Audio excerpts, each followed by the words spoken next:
खुलुमबाय दिनै सानसेनि रादाबखौ फरायदों आं उदांस्रि मोसाहारि। दिनैनि गिदिर सिरिनि सानसेनि रादाबफोरा जाबाय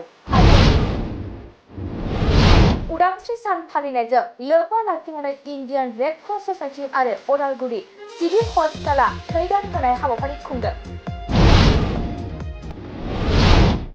40 नं रौता बियाबाव बेरेखा दोलो BPFनि सोद्रोमाफोरा लोब लोब UPPL दोलोआव जयेन जादों। थांनाय सानाव क'क्राझार चिरां हाग्रामायाव गोदानै उदखारि हानजा दानो थाम-थिम जानाय हाथियारजों लोगोसे सानैसो लाइमोनफोरखौ आसाम पुलिसआ हमनो हादोंमोन आरो बे सानैसो लाइमोनफोरा आयेन बेरेखा हाबा मावनो थांनानै ओंखारबोफिननायखौ लानानैनो एम रनजित बसुमतारीया खौरांगिरिनि सिगाङाव बिथांमोना उदखारि हाबा मावनायखौ गारनानै सान्थि आरो खौसेथिनि खामानि मावलांनो थाखाय ओंखारबोफिननायखौ बिटिआर सोरखारा बरायदों होनना बुंदों। क'क्राझार जिल्लानि सिङाव थानाय बिसमुरि सिखोनाजार दुलाराय बाथौ गौथुमआ दिनै 85 लाख रांनि आर'ज थानसालिनि लाइ खुन्थिया गायसनदों। बे गायसननाय हाबाफारियावनो बाहागो लायो देबोरगाव ब्लक TPLCनि मावथिगिरि बुद्धदेब मोसाहारिया।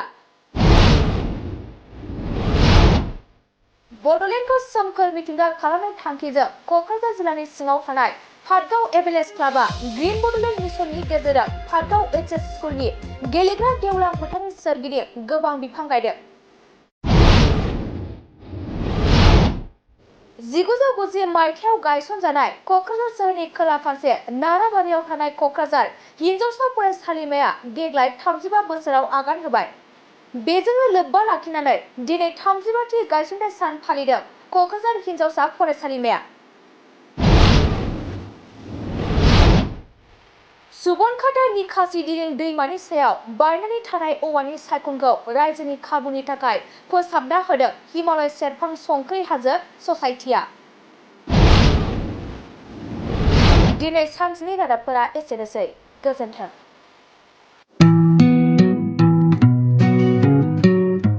मोनसे फोसावथाय नोंथांमोननि थाखाय मोनसे गोजोनथाव खौरां लानानै फैदों।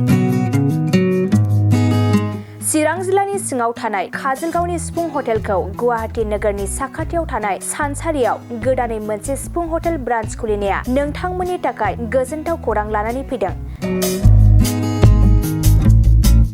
नोंथाङाबो जुदि गुवाहाटीयाव थायोब्ला एबा गुवाहाटी नोगोराव दावबायहैनाय समाव बर'नि दोरोङारि ओंख्रिखौ जानो लुबैयोब्ला गुवाहाटी नोगोरनि साखाथियाव थानाय सानसारियाव गोदानै बेखेवनाय सिफुं हटेलाव थांनानै जाहैनो हागोन। बे सिफुं हटेलाव नोंथाङा बाङाय बेसेनावनो बर'नि गोबां गुबुन गुबुन दोरोङारि जाग्रा ओंख्रिफोरखौ मोननो हागोन। अनला दाउ, सबाय दाउ, अमाजों नारजि, मैथा अमा, ना बाथोन, थारुन ना, थारुन अमा आरो गोबां बायदि बायदि बर'नि ओंख्रिखौ बे बर'नि सिफुं हटेलाव मोननाय जायो। सोरबाफोर जुदि बे सिफुं हटेलाव बर'नि संनाय खावनायखौ जानो थाखाय सिगांग्रो अर्डार हरनोब्ला नैबे 9864 747796 9954 772037 जानबुं नम्बराव कल खालामनानै बुकिं खालामहरनो हागोन।